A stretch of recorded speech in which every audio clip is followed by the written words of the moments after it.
Assalamualaikum warahmatullahi wabarakatuh. Pada zaman Nabi Sulaiman alaihi salam, hiduplah seorang pria bersama dengan istri dan anak-anak kecil mereka. Di dekat rumah mereka, terhampar sebuah pohon yang besar dan rimbun, menjadi tempat beristirahat dan bersarang banyak burung. Suatu hari, sang istri memintanya untuk memanjat pohon tersebut dan mengambil telur-telur burung merpati dari sarangnya. Dia ingin menggunakan telur-telur itu sebagai bahan makanan untuk anak-anak mereka. Meskipun ragu, lelaki itu akhirnya mengikuti permintaan sang istri. Dia memanjat pohon dan berhasil mengambil telur burung merpati. Ketika induk burung merpati itu kembali, ia menemukan sarangnya kosong. Telur-telur yang tadi ada, kini lenyap entah kemana. Tiba-tiba, bau harum masakan berasal dari dapur rumah mereka. Ia merasa curiga dan mencurigai seseorang telah mencuri telur-telur tersebut dan bahkan memasaknya. Induk burung merpati segera terbang pergi menuju istana Nabi Sulaiman alaihi salam. Dengan napas terengah-engah, sang burung merpati menuturkan insiden tersebut kepada Nabi Sulaiman. Raja yang bijaksana itu, sebagai utusan Allah Subhanahu wa Ta'ala, dengan cepat mengetahui pelaku di balik perbuatan tersebut. Ia memanggil lelaki itu untuk menghadapnya dan memberinya teguran.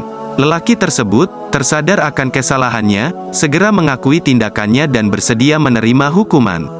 Beberapa hari berlalu dan persediaan makanan di rumah lelaki itu semakin menipis.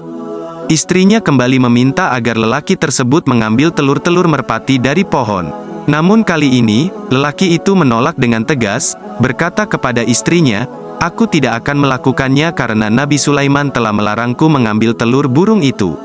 Mendengar jawaban suaminya, sang istri memberikan respons yang berbeda. "Apakah menurutmu Nabi Sulaiman akan peduli dengan situasimu atau dengan merpati tersebut? Dia sibuk mengurus kerajaannya yang besar." Suami menjawab, "Tidak begitu. Aku telah bersalah karena telah mengambil telur burung merpati itu."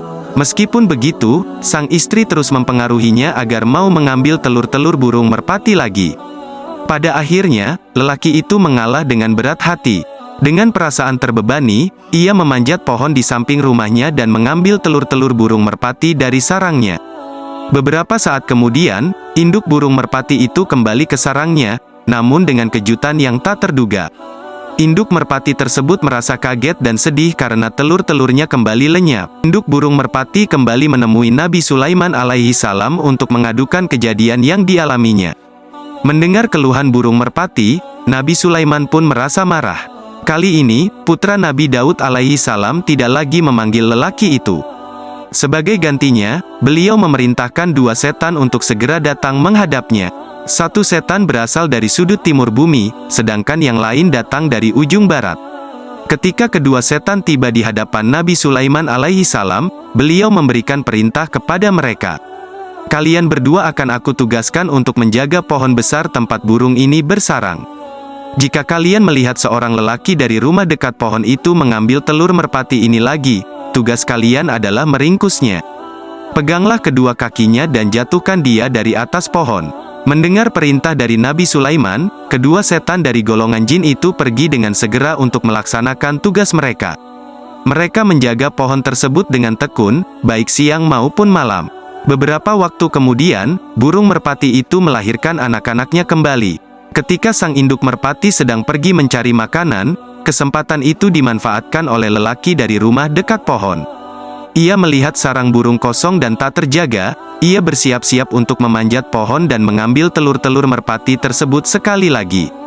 Namun sebelum lelaki itu sempat memanjat pohon, ia tiba-tiba mendengar pintu rumahnya diketuk. Ia berbalik dan melihat seorang pengemis tua berdiri di depan pintu. Pengemis itu tampak sangat lelah, tubuhnya kurus kering, dan pakaian yang dikenakannya compang-camping serta lusuh. Dengan hati yang bimbang, lelaki itu berpikir sejenak. Akhirnya, dia memutuskan untuk mengabaikan niatnya yang sebelumnya. Dia membuka pintu dan memberi makanan kepada pengemis tersebut. Melihat keadaan sang pengemis, hati lelaki itu terenyuh, dan dia merasa bersyukur telah memiliki apa yang ia butuhkan, meskipun hanya secuil. Lelaki itu melihat istri membuka pintu rumah mereka dan mendengar istrinya berkata kepada pengemis itu, "Maaf, kami tidak punya apa-apa." Namun lelaki itu teringat bahwa ada sepotong roti tersisa di dapur, makanan terakhir yang mereka miliki di rumah. Ia mengambil roti itu dan memberikannya kepada pengemis itu. Wajah pengemis itu langsung bercahaya, ia terus mengucapkan terima kasih, dan akhirnya pergi. Setelah pengemis pergi dan sebelum sang istri sempat berkomentar, lelaki itu langsung berbicara, "Jangan khawatir, kita masih punya peluang, aku akan mengambil telur burung merpati dari pohon itu." Dengan tekad bulat, lelaki itu memanjat pohon besar di samping rumahnya. Ia mengambil beberapa telur dari sarang yang ditinggalkan oleh induk burung merpati. Dengan telur-telur itu, mereka dapat memiliki makanan untuk sehari. Beberapa waktu setelah telur-telur merpati itu diambil, sang induk merpati kembali ke sarangnya. Ia merasa kesal karena lelaki itu kembali mengambil telurnya. Perasaan kecewa dan kebingungannya meluap dalam hatinya. Induk merpati tersebut akhirnya memutuskan untuk menghadap Nabi Sulaiman alaihi salam dan mengadukan peristiwa ini kepadanya. Mendengar keluhan sang merpati, rasa marah Nabi Sulaiman semakin memuncak. Kedua setan yang seharusnya menjaga pohon tersebut dipanggil oleh Nabi Sulaiman. Ketika mereka berdua tiba di hadapan beliau, Nabi Sulaiman dengan amarah berkata, "Kalian berdua telah mengkhianati tugas yang kuamanahkan kepada kalian." Kedua setan itu langsung membantah, "Wahai Nabi Allah, kami sama sekali tidak mengkhianatimu. Wahai Nabi, kami selalu dengan setia menjaga pohon dan sarang burung merpati ini siang dan malam." Namun ketika lelaki itu akan memanjat pohon, tiba-tiba datang seorang pengemis mengetuk pintu rumahnya. Lelaki itu memberi sepotong roti kepada pengemis tersebut. Setelah urusan dengan pengemis selesai, lelaki itu kembali ke niatnya untuk memanjat pohon dan mengambil telur-telur merpati.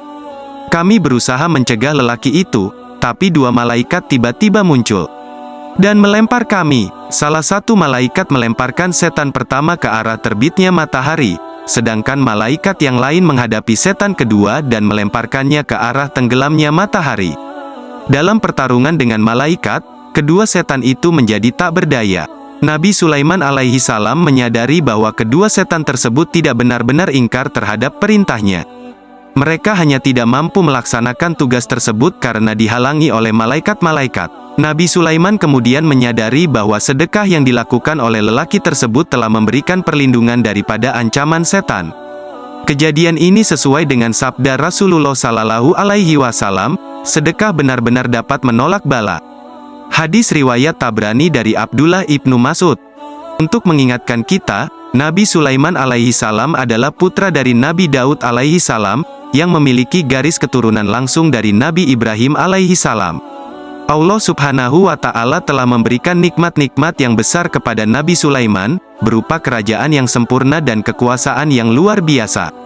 Ia memiliki kendali atas manusia, jin, setan, dan burung-burung.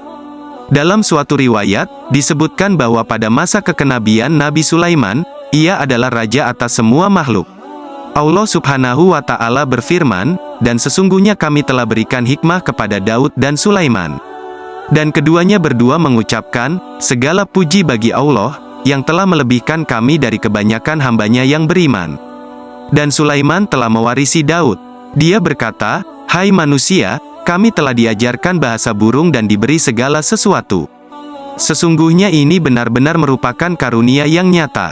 Dan Sulaiman mengumpulkan tentaranya dari jin, manusia, dan burung, lalu mereka diatur rapi dalam barisan. Quran, Surah An-Naml, 15-17. Maka betul, Nabi Sulaiman alaihi salam adalah pemimpin bagi seluruh makhluk pada masa kenabiannya. Kekuasaannya memungkinkannya untuk memerintahkan syaitan menjaga pohon dalam kisah ini. Nabi Sulaiman juga memiliki kemampuan untuk berdialog dengan induk merpati, sebab beliau adalah penguasa atas makhluk-makhluk tersebut. Satu hal yang sangat perlu kita pahami dan waspadai adalah, banyak di zaman sekarang ini yang mengambil kisah tentang Nabi Sulaiman yang memerintah bangsa jin dan syaitan sebagai contoh. Mereka menggunakan kisah ini sebagai dasar untuk menghalalkan kerjasama serta meminta bantuan dari bangsa jin dan syaitan demi mempermudah segala urusan dalam kehidupan dunia. Kita juga telah mengetahui bahwa kedua syaitan yang diutus oleh sang nabi untuk menjaga pohon bertujuan untuk menghentikan seorang lelaki yang ingin mengambil telur burung merpati. Induk merpati tersebut mengadukan peristiwa ini kepada Nabi Sulaiman, dan kedua syaitan tersebut diutus untuk menghadang lelaki tersebut, bukan untuk membahayakan umatnya.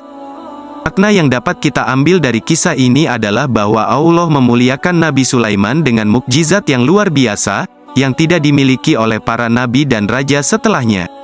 Sedekah dapat memberikan kita pertolongan dari Allah dalam menghadapi segala ancaman dan gangguan dari syaitan. Meskipun hanya sepotong roti, seperti yang dilakukan oleh lelaki dalam kisah ini, sedekah tersebut memberikan perlindungan dari bala dan gangguan syaitan. Semoga bermanfaat. Assalamualaikum warahmatullahi wabarakatuh.